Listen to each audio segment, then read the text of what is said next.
ពូជនឹងការបង្កាត់មន់ពូជជំរាបសួរបងប្អូនទាំងអស់គ្នាវិលមកកាន់ Channel មន់ស្រីសាផេតឹងចំពោះបងប្អូនដែលគាត់ទៅហ៊ានចាំមន់ដបងណាគាត់អត់ទាន់ស្គាល់ថាមន់យើងហ្នឹងមានប្រភេទមន់អីខ្លះទេអញ្ចឹងបងប្អូនអាចទស្សនានៅលើ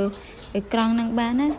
មានមន់ច្រើនណាប្រភេទនៅប្រទេសកម្ពុជាយើងហ្នឹងតែមន់ដែលគេពេញនិយមជាងគេហ្នឹងជាប្រភេទមន់ស្គួយបងប្អូនមន់ស្គួយហ្នឹងទីផ្សារវាខ្លាំងហើយខ្ពស់មែនតើបងប្អូនអញ្ចឹងបានភាគច្រើនបងគាត់ចង់តែបានមន់ស្គួយហ្នឹងមិនត្រឹមតែស្គួយបងប្អូនត្រូវរកជើងលឿងទៀតដោយដែលបងប្អូនឃើញនេះជាប្រភេទមេបាថ្មីហ្មងបងប្អូនទើបតែដាក់ធ្លាក់ពងមួយទេនេះមេបាមាន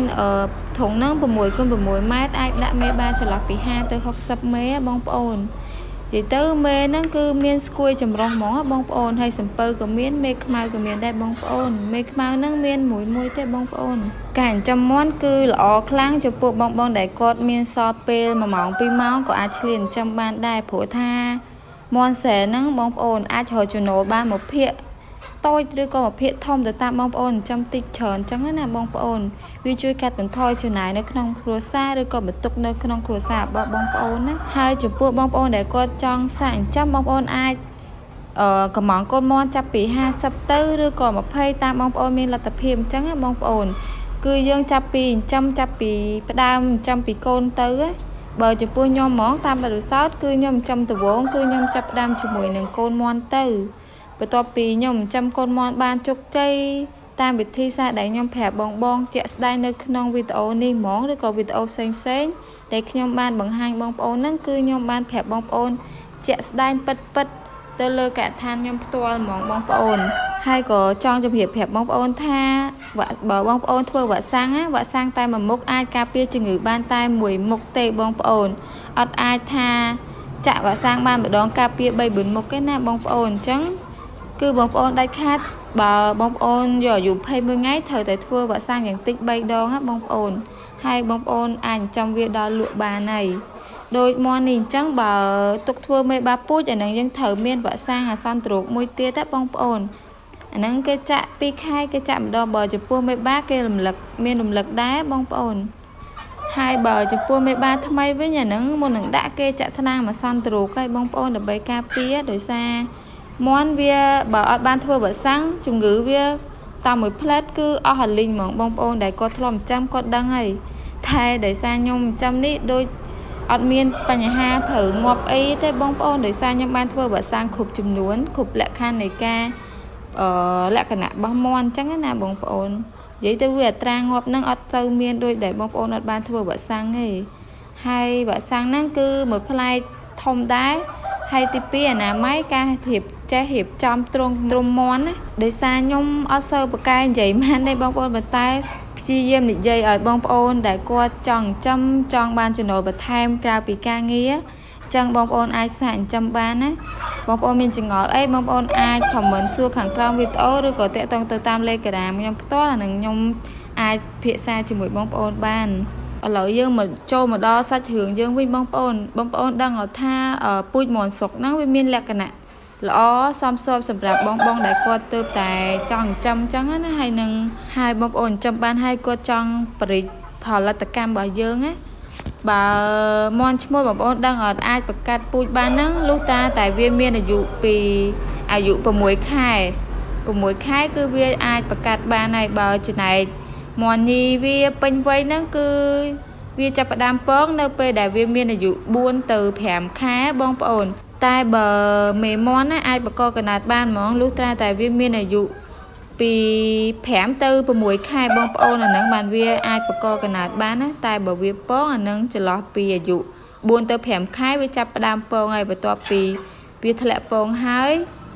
វាចាប់ផ្ដើមបង្កកំណើតលុះតែបងប្អូនដាក់បេបាដែរអញ្ចឹងចន្លោះពី5ទៅ6ខែវាចាប់ផ្ដើមអាចបង្កកំណើតហើយបើសិនបើមេមាន់វាមានសុខភាពល្អហើយបងប្អូនផ្ដល់ចំណីវាគ្រប់គ្រាន់វានឹងផ្ដល់ពងជារៀងរាល់ព្រឹកព្រលឹមណាបងប្អូនអាហ្នឹងបងប្អូនអាចសង្កេតមើលត្រង់ហ្នឹងបានណាអាហ្នឹងបើបងប្អូនចិញ្ចឹមទៅក៏យើងចេះរៀនសង្កេតដែរយូរទៅបងប្អូនហើយក៏ចង់ប្រាប់បងប្អូនដែរជាទូទៅមេមាន់ពងក្នុងមួយលើកហ្នឹងបានតែពី8ទៅ13គ្រាប់ទេបងប្អូនដោយមួយថ្ងៃវាពងមួយគ្រាប់ ហើយបងប្អូននិយាយថាអើយខ្ញុំអត់មានទូភ្ញោះទេខ្ញុំចាំលក្ខណៈមេក្រាបក៏ខ្ញុំប្រាប់បងប្អូនដូចគ្នាចំពោះមេក្រាបបន្ទាប់ពីផ្នែកលឿងសុទ្ធត្រូវបានបង្កកណាតរួចហ្នឹងមិនយូរប្រហែលវានឹងคล้ายជាសុទ្ធពេញលេញហើយបន្ទាប់មកទៀតហ្នឹងវាក៏ចាប់ផ្ដើមពងចេញមកក្រៅហើយបងប្អូនហើយនៅពេលដែលសុទ្ធនឹងត្រូវចាប់ផ្ដើមញាស់គឺវាត្រូវការសំណើមហើយនឹងសីតុណ្ហភាពសមស្របល្មមដើម្បីញាស់បើចន្លោះពី38ទៅ39អង្សាសេបងបន្ទាប់ពីដំណើរការហ្នឹងបងប្អូនដឹងអត់មេមន់វាក្រាបបានតែចន្លោះពីពង8ទៅ13គ្រាប់ទេហើយដំណើរការនៃបងប្អូនដែលគាត់អត់មានម៉ាស៊ីនភ្ញាស់គឺវាប្រើចពូវាហ្នឹងទៅចោះទៅលើសុទ្ធនឹងបង្វិលសុទ្ធជាប្រចាំហ្មងដើម្បីការពារកុំឲ្យអំពីយ៉ុងហ្នឹងគឺកូនមន់បងប្អូនបន្តែនៅទូចគេហៅអំពីយ៉ុងដែលវានៅស្អិតជាប់សបកហ្នឹងដើម្បីផ្ដល់អុកស៊ីសែនវាហើយរយៈពេលដែលមន់ក្រាបហ្នឹងគឺរយៈពេល21ថ្ងៃបន្ទាប់មកទៀតបានវាចាប់ផ្ដើមញាស់បងប្អូនបើយើងនិយាយពីបាវិញបាវិញគឺវាបន្ទាប់ពីពាក់ហើយហ្នឹងវាបញ្ចូល spam ទៅក្នុង oval របស់មេមន់ហើយរយៈពេល2ទៅ3សប្តាហ៍ហើយ spam បានហ្នឹងអាចមានលទ្ធភាពបង្កកណាតពេញលេញហ្នឹងរយៈពេលទៅដែល6ថ្ងៃរយៈពេល6ថ្ងៃបន្ទាប់ពីនេះលទ្ធភាពនៃការបង្កកណាតវាហ្នឹងថយចុះហើយចំពោះកូនមន់ដែលបងប្អូនបានឃើញនេះគឺកូនមន់ទៅតែញាស់ឲ្យបងប្អូនទៅញាស់បានអាយុ1ថ្ងៃទេឃើញថាមន់ខ្លះវានៅដើរទីទៅឡើយទេចំណែកឯកូនមន់នេះវិញមានអាយុ20ថ្ងៃឯងបងប្អូនសុខភាពវាល្អ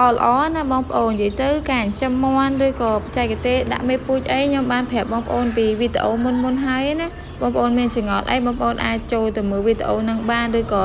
ឆ្ងល់ច្រើនអីបងប្អូនអាចឆាតទៅ Telegram ខ្ញុំឬក៏ Page មន់ស្រែសាផេតឹងបានណាបងប្អូនអាយុ21ថ្ងៃមែនប៉ុន្តែបងប្អូនឃើញនៅក្រៅធំអីថ្លោមែនតែនហ្មងបងប្អូននិយាយទៅកូនមន់នេះខ្ញុំចម្រាញ់យកតែ